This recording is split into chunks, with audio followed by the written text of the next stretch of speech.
todo? Bien.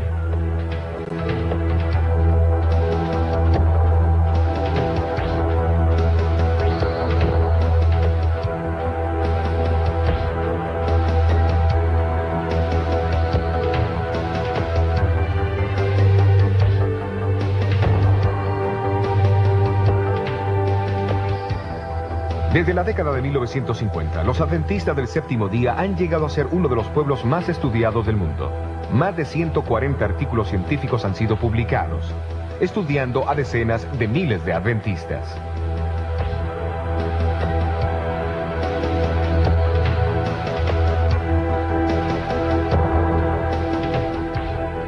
¿A cuánto está? 12 sobre 10. Mejor imposible. Muy bien.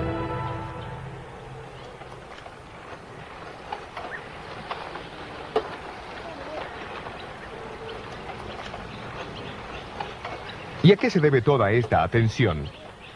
Es el descubrimiento de que el estilo de vida de los adventistas que los lleva a vivir de 6 a 8 años más y a reducir dramáticamente las muertes prematuras por cualquier otra causa, incluyendo los dos mayores asesinos de la sociedad occidental: enfermedades del corazón y el cáncer.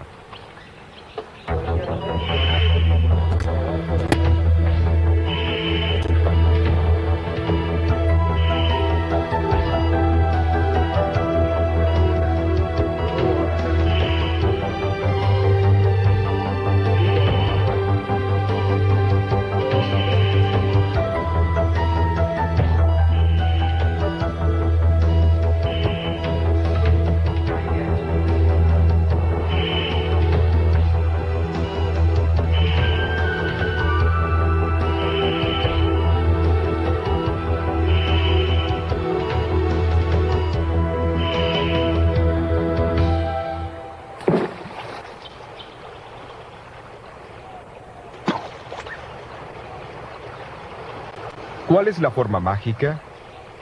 La ciencia moderna ha establecido claramente que existe un estilo de vida que promueve la salud y reduce dramáticamente el riesgo de enfermedades.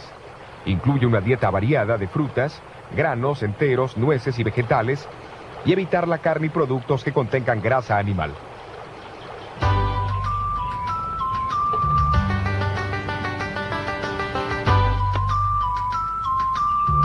Pero de igual manera son importantes el sueño adecuado, el ejercicio al aire libre, tomar mucha agua y abstenerse del uso del tabaco, alcohol, café, té y otras drogas.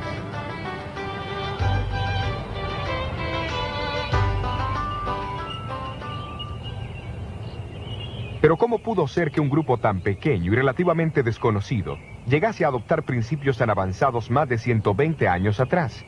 Después de todo, hasta la mitad del siglo XIX, nadie entendía la causa de la enfermedad. La prueba para la teoría del germen todavía estaba en el futuro. No existían rayos X, aspirina, antibióticos o antiasmáticos. Abundaban la difteria, la fiebre amarilla, la tifoidea, el cólera y el sarampión. La tuberculosis, conocida como la plaga blanca, era la mayor causa de muertes en el noroeste urbano de los Estados Unidos y era aceptado como una forma de aflicción divina.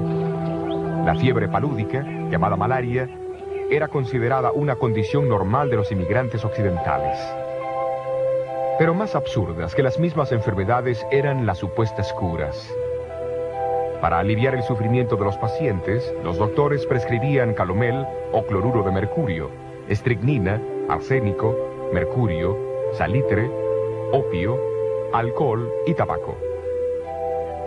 Muchos médicos prohibían a sus pacientes el uso de agua interna y externamente, mientras otros realizaban amputaciones con todo menos instrumentos adecuados y sin los beneficios de anestésicos.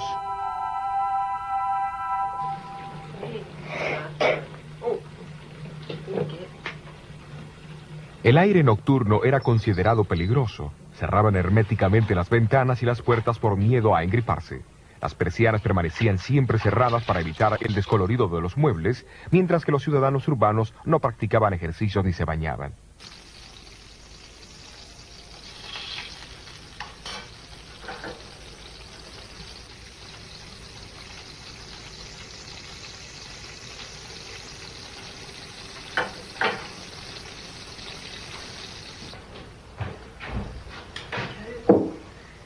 La dieta pesada típica de cada día se basaba en carnes llenas de grasa y muy condimentadas, y de mucho té y café. La mayoría comía en grandes cantidades a cualquier hora del día o de la noche.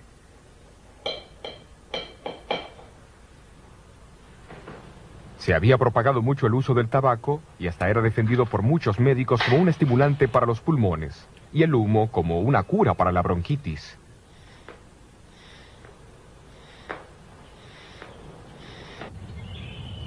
Casi nadie veía la relación entre la dieta y las enfermedades prevalecientes. El misionero pionero adventista J.N. Andrews expresó la creencia casi universal y citó sus palabras que las enfermedades estaban, en la mayoría de los casos, fuera de nuestro control y que eran ordenadas por la mano de Dios. Digo casi nadie porque en medio de esta confusión médica, unas pocas voces llamaban por una reforma. Hombres como Silverio Graham, que llegó a ser el líder del movimiento americano pro salud de los 1830.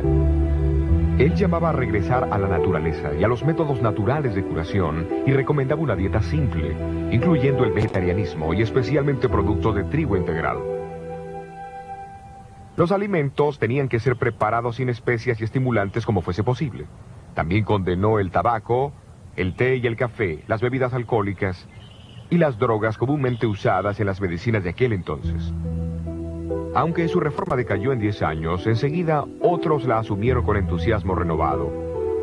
La hidroterapia, que es curar con agua, hielo y vapor, llegó a ser popular en América bajo el liderazgo de doctores como Jaime Jackson y Russell Troll.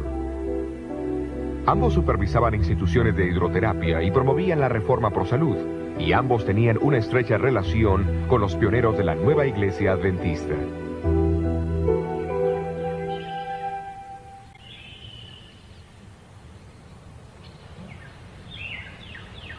En 1858, aquí en el estado de Nueva York, el doctor Jaime Jackson estableció su casa en la ladera, al norte del pueblo de Dansville. Era la institución de hidroterapia de más éxito. Jackson publicó un periódico mensual, Leyes de la Vida, donde resaltaba sus puntos de vista. Estrictamente opuesto a las drogas prescritas por sus compañeros, trataba a sus pacientes con métodos y remedios naturales. Enfatizaba especialmente la idea de la obediencia a las leyes naturales, enseñando que obedecer a la naturaleza es vivir. Creía que el maltrato del cuerpo también afectaba las capacidades morales del hombre, debilitando así su carácter. Entre los 1840 y 50 hubieron movimientos de reforma pro salud, pero al mismo tiempo existía gran ignorancia y descuido con respecto a la salud y la higiene entre la población de América. Fue en ese tiempo que Dios decidió alertar a los adventistas, guardadores del sábado, de su preocupación por la salud y la felicidad de todos. Como en los tiempos bíblicos, Él usó el don de profecía. Entre los años 1844 a 1848, Elena White recibió muchas visiones, pero ninguna trataba los principios de salud. En el otoño de 1848, se le fue mostrado que no solo el tabaco era perjudicial para la salud, sino que también lo eran el té y el café. Mucho antes que la ciencia descubriese la relación entre el tabaco y las enfermedades fatales y mostrase los peligros del excesivo consumo de café, muchos miembros de la iglesia comenzaron a alterar su estilo de vida en respuesta al llamado de Elena.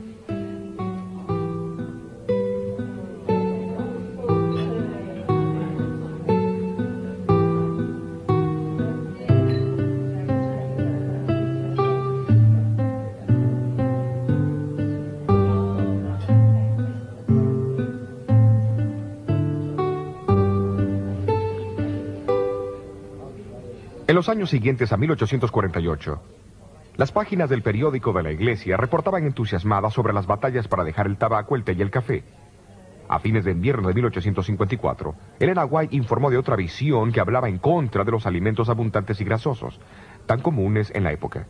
También recomendó que las personas cuidasen la salud otorgada por Dios, observando estrictamente la limpieza personal y del medio ambiente. El pueblo de Otsego está situado a una media hora de viaje en auto al este de Battle Creek. A comienzos de junio de 1863, Jaime y Elena White y un número de amigos viajaron a Otsego y vinieron a esta casa que pertenecía entonces a Aaron Hillier. Durante el culto familiar del viernes por la noche, Elena White comenzó a orar por su esposo que estaba mal de salud y deprimido por la condición de la iglesia de Battle Creek. Mientras oraba, recibió una visión que impactaría significativamente la iglesia adventista del séptimo día y su mensaje para todo el mundo.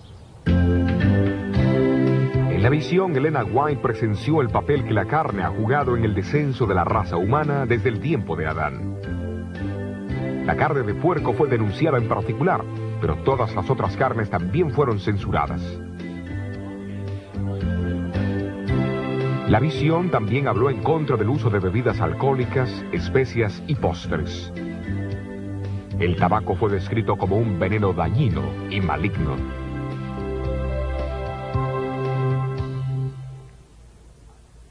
Recuerden que esto ocurrió unos 100 años antes del famoso informe del cirujano general de los Estados Unidos, El fumar y la salud.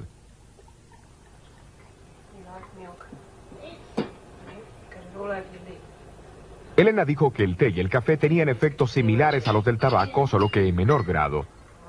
Le fue mostrado que comer demasiado, aunque alimentos buenos, o comer entre horarios o antes de irse a dormir, es distintivamente malsano.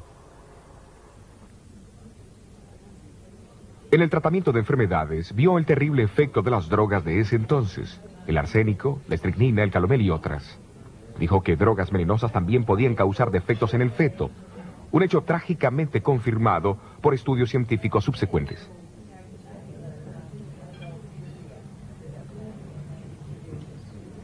La eliminación de estos alimentos y prácticas hubiera ayudado a cualquiera a vivir mejor. Sin embargo, la visión no solamente corrigió errores, sino que también dio consejos en el lado positivo.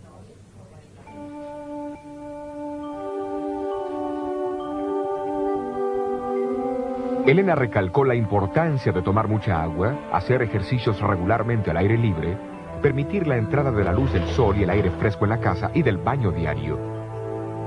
Hoy día todo esto es común, pero era un mensaje muy raro para muchos en los 1860. Una revisión de la literatura denominacional muestra que en los 6 años previos a la visión, la mitad de las muertes registradas en la iglesia era de personas con menos de 30 años de edad. Es claro que cambios en los estilos de vida eran necesarios, hasta en la misma iglesia.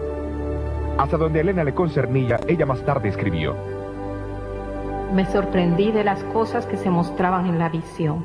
Muchas de ellas estaban en contra de mis propias ideas. A pesar de eso, ella fue clara sobre las implicaciones del mensaje pro salud. La reforma pro salud es una de las ramas de la gran tarea que preparará a la gente para la venida del Señor. Por supuesto que hay citas bíblicas que apoyan tal entendimiento de la importancia de la salud física y mental. Jesús mismo dedicó más tiempo en sanar a los enfermos que en predicar durante el tiempo que estuvo en la tierra. El apóstol Pablo explicó a los miembros de la iglesia de Corintios que el cuerpo es el templo del Espíritu Santo. También enseñó a la iglesia de Tesalonicenses que la creencia en la pronta venida de Jesús reclamaba que el cuerpo, el espíritu y el alma fuesen preservadas sin mancha hasta la venida de Cristo.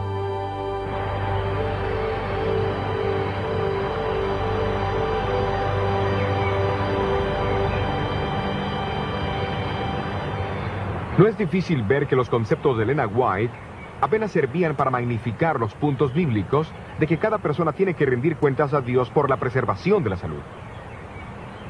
Pero ¿cuánto tiempo dependió ella de sus contemporáneos para obtener información? Elena White declaró que no leía ninguna literatura sobre salud, ni sabía de la revista del Dr. Jackson Las leyes de la vida antes de la visión.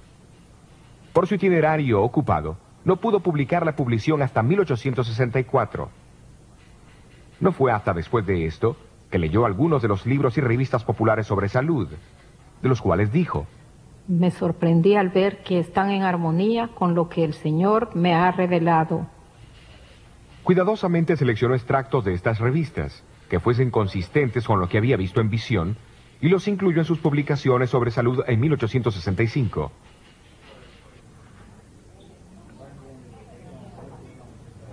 Durante los años siguientes a 1863, Elena White recibió más visiones concernientes a la salud.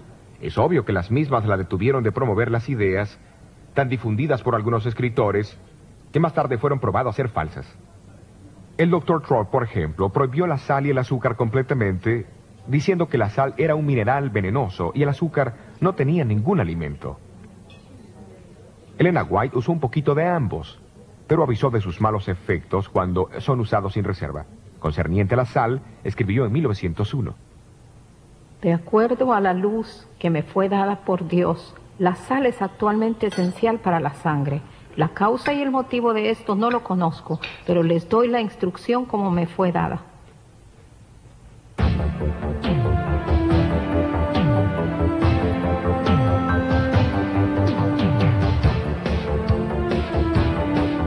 Mucho antes que los efectos del colesterol fuesen conocidos, ella escribió que el aceite de oliva era mucho más preferible que la grasa o el aceite animal. Promovió una dieta vegetariana, suplida con el uso limitado de la leche y huevos. Mucho antes que la ciencia confirmara sus beneficios, en verdad se ha descubierto que una dieta vegetariana promueve la resistencia de los atletas significativamente. Su preocupación sobre los alimentos refinados y el uso de mucho azúcar había sido ampliamente confirmado por investigaciones científicas. ¿Y qué sobre los beneficios de caminar o practicar ejercicio al aire libre? Del agua, de la luz del sol, de la recreación y el descanso adecuado que ella tan firmemente defendió. ¿Quién los negaría hoy? Tengo problema para entender a la gente agresiva. Se relaciona. Pero en los días de Elena, sus mensajes encontraron oposición. Contraria a la opinión médica de su tiempo, promovió la importancia de la función de la mente en el proceso de curación. Hoy, la ciencia psicosomática reconoce el papel vital que la mente juega al vencer la enfermedad. Así que realmente no quiere enfrentar el trabajo o los problemas que tenga. En junio de 1982, un informe fue publicado por la Academia Americana de Ciencias y por el Concilio Nacional de Investigaciones, titulado La dieta, la nutrición y el cáncer. Reconocía que una persona al operar ciertos cambios en la dieta podría reducir abundantemente el riesgo de contraer cáncer. Las reformas sugeridas incluían comer muchas frutas, granos y vegetales, y reduciendo el consumo de grasas, azúcar, sal y alcohol, dejando a un lado el pedido de Elena White para la abstinencia total de bebidas alcohólicas. Este informe no se aleja ni un poquito de lo que ella misma escribió más de un siglo antes. Pero ¿qué de su propia salud?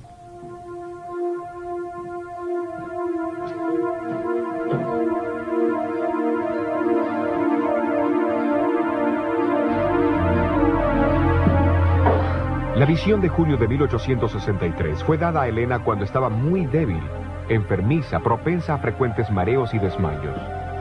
Sufrió del corazón toda su vida y sufrió de parálisis 5 veces antes de 1870. Se describió a sí misma como una gran consumidora de carne y que el pan especialmente era desabrido para ella. Pero aceptó la instrucción recibida y después de 1863 cambió su dieta y estilo de vida radicalmente. Como resultado, sus constantes mareos y desmayos la dejaron permanentemente y su salud comenzó a mejorar.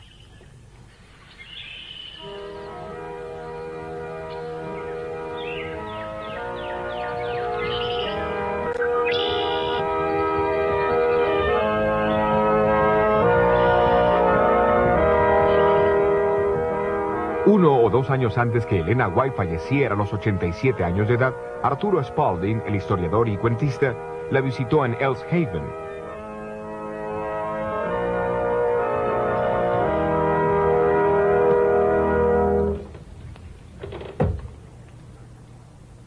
Después del culto familiar en la sala, ella salió hacia la antesala y con paso ligero y enérgico alcanzó las escaleras.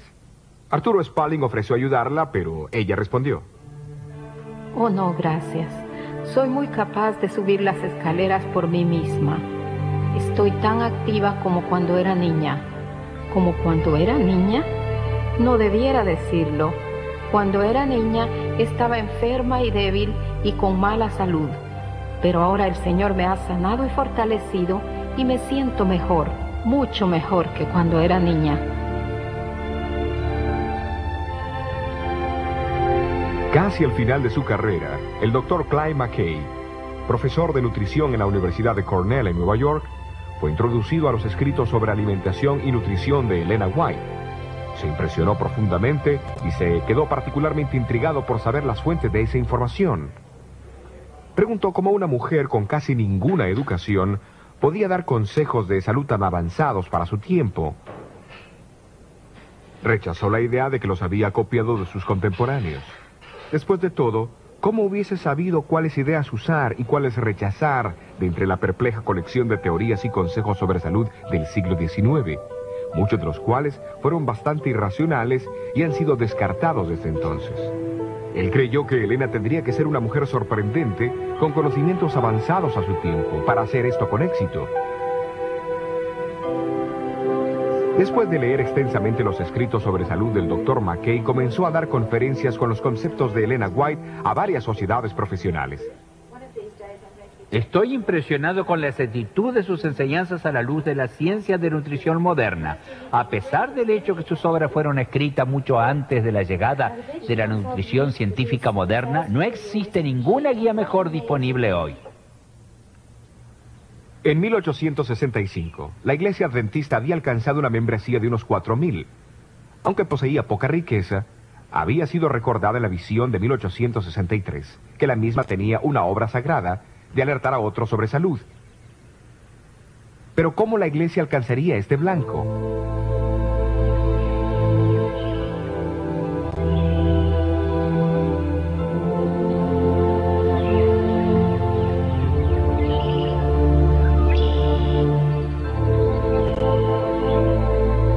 En agosto de 1865, Jaime White se rindió a las presiones y a las cargas de liderazgo de la Iglesia y sufrió un agotamiento en su salud.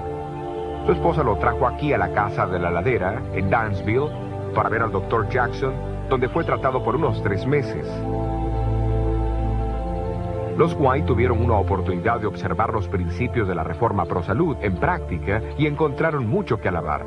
Pero descubrieron que algunos de los principios de curación eran contrarios a las enseñanzas de Jesús. En verdad, recibieron algunos consejos médicos que podrían haber sido fatales en el caso de Jaime White.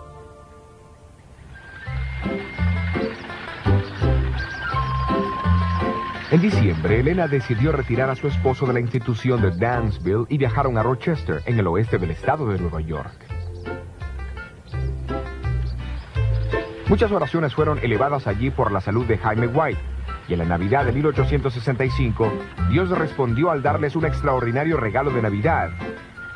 Elena White recibió una visión, donde le fue mostrado que la Iglesia debería comenzar con su propia institución de salud, para aquellos que deseaban aprender cómo cuidarse para prevenir enfermedades.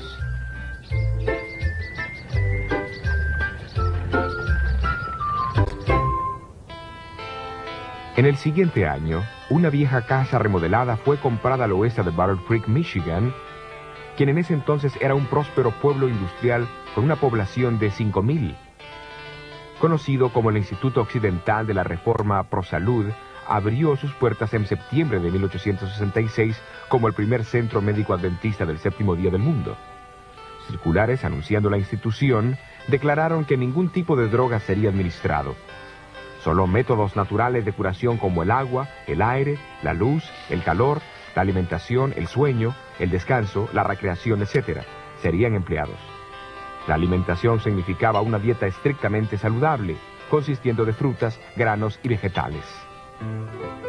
En 1875, el doctor Juan Hervey Kellogg, que recién se había graduado del prestigioso Colegio Médico del Hospital Bellevue en Nueva York, fue empleado por el instituto. Había sido alentado y ayudado financieramente en su carrera médica por los White. El año siguiente, a los 24 años de edad, fue nombrado superintendente médico del instituto, posición que ocupó durante los próximos 67 años. En 1877, el instituto vino a ser el sanatorio médico quirúrgico de Battle Creek. Fue en el mismo año que Louis Pasteur presentó su teoría del germen a la Academia Francesa de Ciencias. El prestigio de la medicina estaba a punto de experimentar un cambio, y el Dr. Kellogg jugaría un papel importante. Cuando la reputación del sanatorio se expandió, se agrandaron considerablemente los edificios, y para 1885 era la institución de ese tipo más grande del mundo. A fines de los 1890, el personal contaba con casi 1000. Kellogg llegó a ser muy conocido como administrador, doctor, cirujano, autor, conferenciante, inventor y fabricante de alimentos. Porque leía mucho y viajaba a Europa para estudiar con los doctores sobresalientes de allí, estaba al tanto de todos los últimos adelantos en el conocimiento médico. Fue el autor de casi 50 libros, con una publicación de más de 1 millón de copias. Algunos fueron las primeras obras científicas autorizadas que se publicaron en América en sus campos respectivos. Fundó un colegio de medicina y en su vida realizó más de 22.000 operaciones quirúrgicas. La última cuando tenía 88 años de edad. Sus cirugías eran tan perfectas que la cicatriz de Kellogg llegó a ser una marca de fábrica. Condujo más de 5.000 conferencias públicas a cientos de miles de americanos. Vestido de blanco, regularmente hablaba con el sanatorio sobre los últimos progresos médicos y el sistema de vida saludable que promovió siempre. Inventó muchos tipos de aparatos para tratar a los enfermos, incluso este caballo mecánico. El presidente Coolidge usó uno para su ejercicio diario en la Casa Blanca.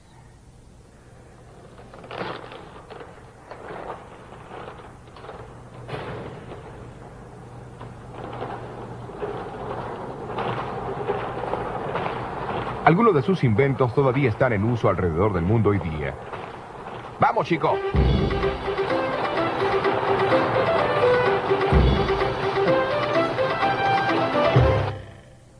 Kellogg también produjo variedades de alimentos de salud, incluso los copos de maíz que cambiaron el hábito de desayunar de millones. Después del desastroso incendio que destruyó el sanatorio en 1902, Kellogg determinó reconstruirlo más grande y mejor, aunque esto era contrario a la advertencia de Elena White y otros líderes de la iglesia. Su nuevo sanatorio todavía existe en Battle Creek hoy, pero es propiedad del gobierno de los Estados Unidos.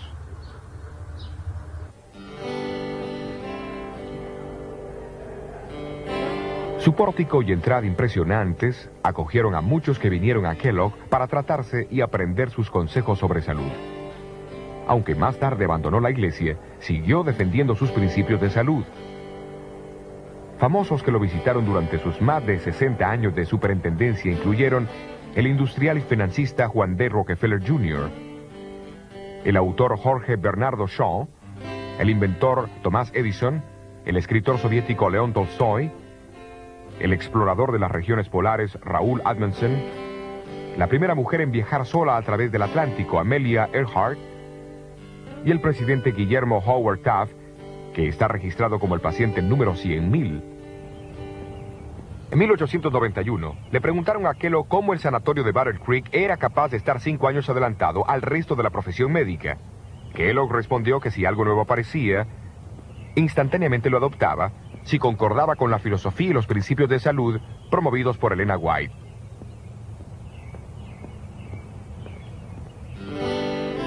En 1901, se informó que 27 sanatorios adventistas y 31 salas de tratamiento estaban en funcionamiento no solo en los Estados Unidos, pero también en Suiza, Dinamarca, Inglaterra, Alemania, África del Sur, India, México, Australia, Nueva Zelanda y en las islas del Pacífico. Elena White vivió en Australia desde 1891 a 1900. Durante su estadía fomentó el establecimiento de salas de tratamiento que fueron operadas inicialmente en Ashfield, en los suburbios de Sydney, por 2 enfermeras que se habían entrenado en Battle Creek. Más tarde, el lugar se cambió para Summerhill, donde llegó a ser un sanatorio médico y quirúrgico. En 1899, Elena White pidió la construcción de un sanatorio apartado del centro de Sydney, donde se presentarían los valores espirituales y los sanos principios de la curación mental y física. Más tarde ese año, Elena estaba en el grupo que viajó desde la estación de Thornley, un suburbio del norte, por las vías alrededor de la Roca Cabeza de Perro, para inspeccionar una propiedad de 75 acres, que era la mejor tierra en el área de Sydney. En los próximos años, un sanatorio de 100 camas fue construido. Fue oficialmente inaugurado el 1 de enero de 1903.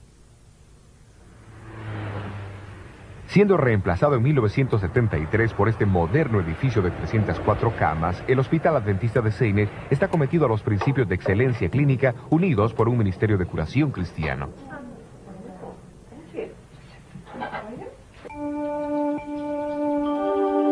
Escribiendo desde su casa en California en 1905, Elena White instó a establecer más sanatorios en Australia, particularmente cerca de Melbourne. En Warburton, como a 1 hora en auto al este de Melbourne, un pequeño sanatorio fue inaugurado en 1910. El mismo también llegó a ser una institución cristiana bien operada, que provee cuidado intenso, como también un firme programa de cuidado de la salud que enfatiza la prevención y la rehabilitación.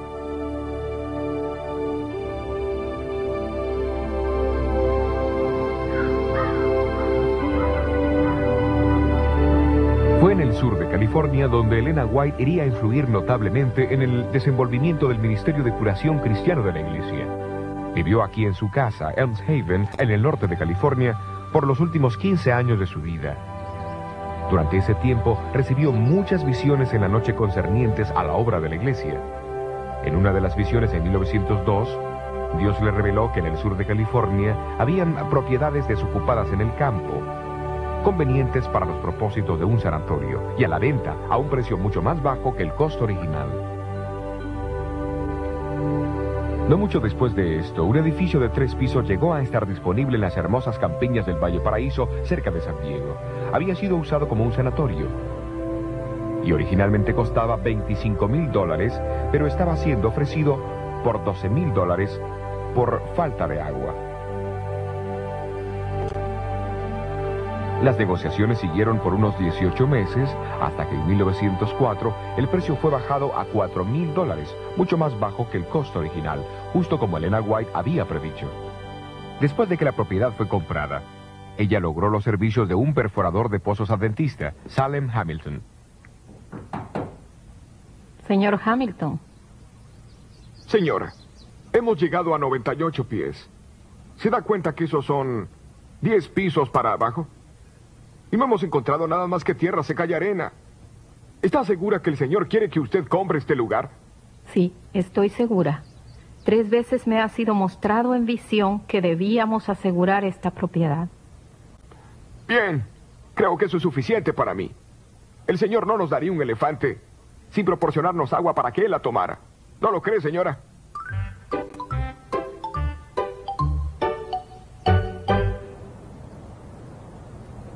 Salem Hamilton volvió a perforar, y en el transcurso de 1 hora escuchó el ruido de un río subterráneo. Luego el agua comenzó a brotar y en esa noche creció a 18 pies, casi a unos 6 metros. El abastecimiento de agua del sanatorio estaba asegurado. Operado por la Iglesia Adventista del Séptimo Día, el Hospital del Valle Paraíso continúa ofreciendo su ministerio de curación a la comunidad vecina.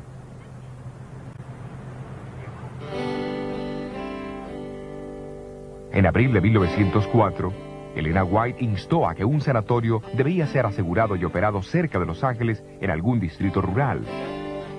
En Glendale, un suburbio de Los Ángeles, un edificio de 3 pisos sobre 5 acres de tierra, representando una inversión inicial de $50,000, fue ofrecida a la iglesia por $26,000. En 1904 fue comprada por $12,000, mucho más bajo que el precio original. Después de la compra, Elena White desafió a los gerentes con estas palabras: La curación espiritual y la física debe ser dada a los que vienen para curarse. Palabras que todavía motivan la operación del hospital el día de hoy.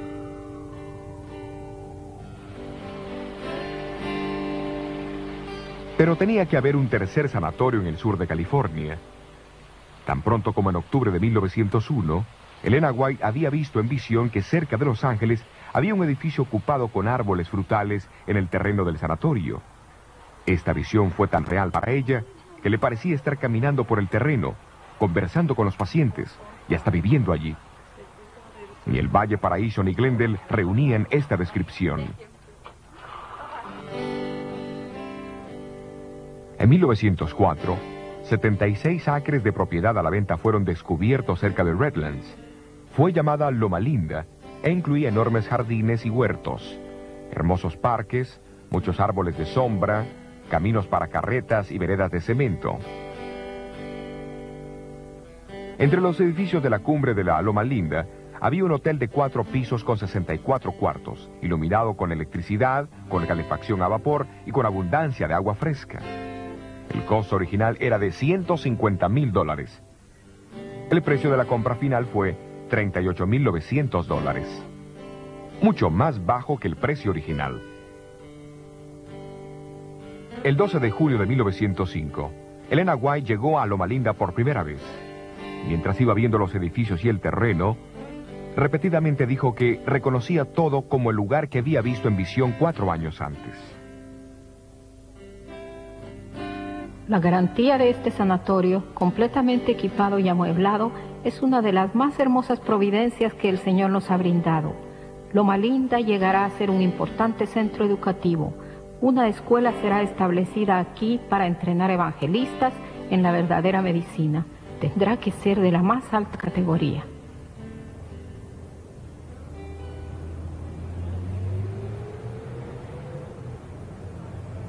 Aquellos que la fundaron tenían poco dinero, pero poseían una fortuna en fe en Dios y en su poder para traer esperanza y sanidad a los que sufren. Hoy la Universidad de Loma Linda opera como una de las más grandes escuelas de medicina en el oeste de los Estados Unidos y se encuentra al frente en el conocimiento e investigación de la medicina. Este acelerador de protones es el primero del mundo en su clase.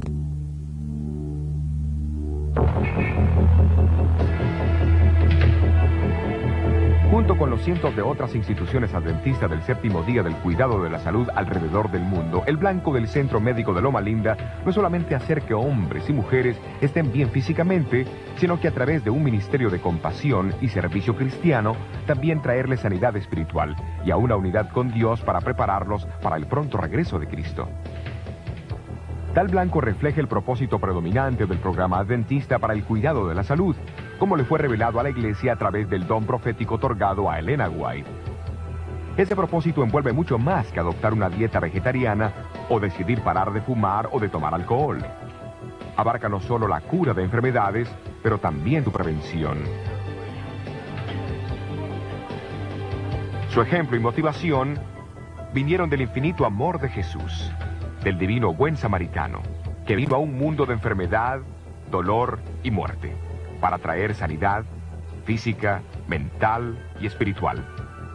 Hoy, Él nos pide que sigamos sus pisadas.